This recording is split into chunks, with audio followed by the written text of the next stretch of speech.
DC circuit की इस series में फिर से आज आपका स्वागत है।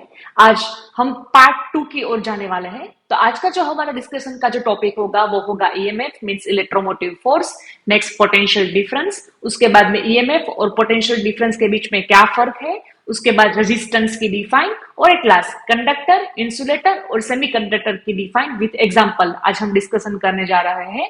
अगर इस टॉपिक के रिलेटेड आपको कोई doubt, confusion, don't forget to do comment below. I will try my best to help you in the best possible way. चलिए अब डिस्कशन को आगे बढ़ाते हैं। उसके पहले नमस्ते and welcome to the Nihar academy. मैं हूं Surabhi Dave, engineering, maths as well as physics की लेटेस्ट अपडेट के लिए don't forget to subscribe and visit our channel and share with your friends. चलिए सबसे पहले डिफाइन की तो आगे बढ़ते हैं। तो सबसे पहली हमारी डिफाइन है वो है ईएमएफ, जिसका नाम है इलेक्ट्रोमोटिव फोर्स। नाम में से हमें पता चल जाता है कि इलेक्ट्रॉन को आगे बढ़ने के लिए जो फोर्स मोटिवेट करता है उसको हम बोलेंगे इलेक्ट्रोमोटिव फोर्स। अब टेक्निकल डिफाइन जान लेते हैं कि सबसे पहले जो डिफाइन है वो है कि करंट के फ्लो के होने के लिए चार्ज का फ्लो होना जरूरी है, मीन्स इलेक्ट्रॉन का फ्लो का होना जरूरी है। अब इलेक्ट्रॉन को फ्लो करवाना है तो उसके लिए हमें उसके पास काम करवाने के लिए एनर्जी देनी पड़ती है। तो वो जो एनर्जी है वो बैटरी देगी और वो जो एनर्जी हम उसको दे रहे हैं उसको ही हम बोलते हैं इलेक्ट्रोमोटिव फोर्स। मींस इलेक्ट्रॉन को आगे बढ़ने के लिए हम जो उसको एनर्जी प्रोवाइड करते हैं उसको हम बोलेंगे इलेक्ट्रोमोटिव फोर्स। चलिए अब नेक्स्ट डिफाइन की ओर आगे बढ़ते हैं, वो है पोटेंशियल डिफरेंस। तो जो पोटेंशियल डिफरेंस है उसकी डिफाइन है कि कोई भी एक यूनिट पॉजिटिव चार्ज है उसको हम एक पॉइंट में से दूसरे पॉइंट तक हमें उसको ले जाना है। तो उसके लिए हमें जो उसके पास काम करवाना पड़ेगा उसको हम बोलेंगे पोटेंशियल डिफरेंस और वोल्टेज, राइट। कि work required to be done to bring unit positive charge from one point to another point, तो उसको हम बोलेंगे पोटेंशियल डिफरेंस और वोल्टेज। और पोटेंशियल डिफरेंस है उसकी जो डिफाइन के दौर पे हम फॉर्मूला बोले तो वो है work upon charge. Means charge को आगे बढ़ाने के लिए हमें जो वर्क करना पड़े, और वर्क का यूनिट है जूल, चार्ज का यूनिट है कूलम, इट मींस अल्टीमेटली उसका यूनिट जूल पर कूलम भी हुआ। और प्रैक्टिकल लाइफ में हम वोल्ट भी बोलते हैं, तो वोल्ट इक्वल टू जूल पर कूलम, ये याद रखिएगा। चलिए अब और आगे बढ़ते हैं कि ये दोनों टीम हमें ऑलमोस्ट सिमिलर दिखती है बट एक्चुअली ये है नहीं। तो हम दोनों के बीच में क्या डिफरेंस है वो भी चलो जान लेते हैं।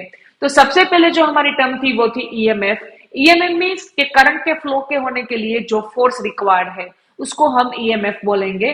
और जो पोटेंशियल डिफरेंस है वो क्या दर्शाता है कि कोई भी दो पॉइंट के बीच में एनर्जी का डिफरेंस कितना है, एक की वैल्यू प्लस तो एक की वैल्यू थोड़ी माइनस होगी, तो वो जो हमें दिखाता है उसको हम पोटेंशियल डिफरेंस बोलेंगे। ईएमएफ है उसकी वजह से तो करंट का फ्लो होता है, वो तो कोज है कि जिसकी वजह से करंट फ्लो होता है।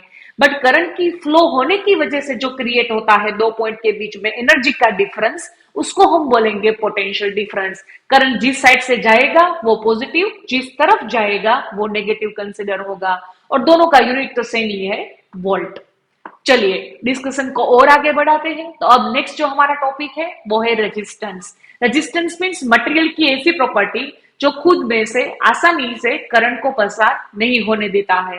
तो ऐसी जो कर जितने भी मटेरियल्स है उसको हम रेजिस्टेंस बोलेंगे, वो जो प्रॉपर्टी है उसकी उसको रेजिस्टेंस बोलेंगे। रेजिस्टेंस का यूनिट है वो है ओहम, राइट। और हमें अगर उसको सिंबलाइज करना है तो उसका ये सिंबल है, और वो कोई बॉक्स के फॉर्म में भी दर्शाता है विच इज ऑल्सो राइट। चलिए अब हम एक ओहम की डिफाइन जान लेते हैं कि अगर कोई कंडक्टर के अक्रॉस में आपको एक वोल्ट का पोटेंशियल डिफरेंस दिया और अगर ये कंडक्टर में से 1 एम्पियर करंट पास होता है तो वो कंडक्टर का जो रेजिस्टेंस है वो 1 ओहम बोला जाएगा। मींस कंडक्टर को मैंने वोल्टेज दिया वो 1 वोल्ट, राइट, और जो करंट पास हुआ वो 1 एम्पियर हुआ, राइट। और R equal to V upon I, तो 1 कट हुए, the answer would be 1। It means वो कंडक्टर का जो रेजिस्टेंस है वो 1 ओहम है। चलिए डिफाइन के और डिस्कशन में आगे बढ़ते हैं।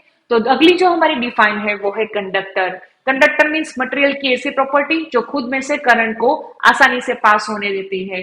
तो हमारा प्रैक्टिकल लाइफ में जो दो इंपॉर्टेंट कंडक्टर है वो है कॉपर और एल्यूमिनियम, पर हम और एग्जांपल ले तो उसमें गोल्ड और सिल्वर को भी इंक्लूड कर सकते हैं। नेक्स्ट है वो है इंसुलेटर, कि मटेरियल की ऐसी प्रॉपर्टी जो खुद में से करंट को पास नहीं होने देता है।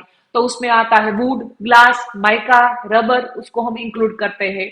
और जो नेक्स्ट है वो है सेमीकंडक्टर, जिसकी प्रॉपर्टी कंडक्टर और इंसुलेटर के बीच की है। वो कंडक्टर की तरह आसानी से करंट को पास भी नहीं होने देता है और इंसुलेटर की तरह इतना ओपोज भी नहीं करता है। उसकी जो सर्टन रिक्वायरमेंट जितना वोल्टेज है वो आपको दे दो उसको, तो करंट को वो पास होने देगा। उनसे कम वोल्टेज देंगे तो वो पास नहीं होने देगा। बस। और उसके दो बेस्ट एग्जांपल है वो है germanium and silicon. Once again thank you for the watching, and once again don't forget to subscribe and visit our channel, and don't forget to share with your friends. Back with the part 3 very soon.